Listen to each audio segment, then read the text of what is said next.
শোনো হে কালিকা রমণী, কোথায় দিয়াছ পাড়ি? পায়ে আলতা নুপুর পরা, পরনে লাল পাড়ে শাড়ি। উত্তর দাও মোরে, আমি তোমার স্বামী। ও মা, এটা আবার বলার কি? আমি তো সেটা মানি। কলসি কাকে কোথায় যায় বলিতে হবে আবার?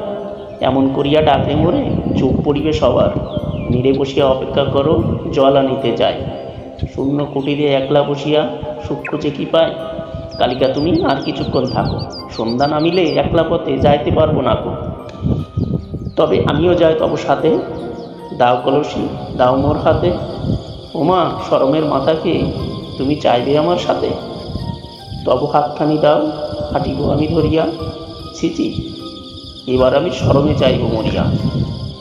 জল আনিয়া সন্ধ্যা প্রদীপ দিয়াছে মাইকেল তুলসী মধুসূদন তলে, দত্তের একটিবার আমি উঁকি কবিতার দিয়া নাম দেখি সেই ভালোবাসার ফলে। কবিতাপূর্ণ। ওমা, এটা কি দেখি? এ তো কবিতাপূর্ণদের সাক্ষাৎ শিরবাণী, দেবী, কালো রূপে কপালে সিঁদুরে। যেটা নিয়ে অনেক প্রদীপের আলোয় ভাবি, কবিতা, চুলগুলো তার অনেক একপাশে কিছু যেন পবন হাওয়ায় ওড়ে। নুপুর পায়ে রিনিঝিনি বাজছে অনেক জোরে।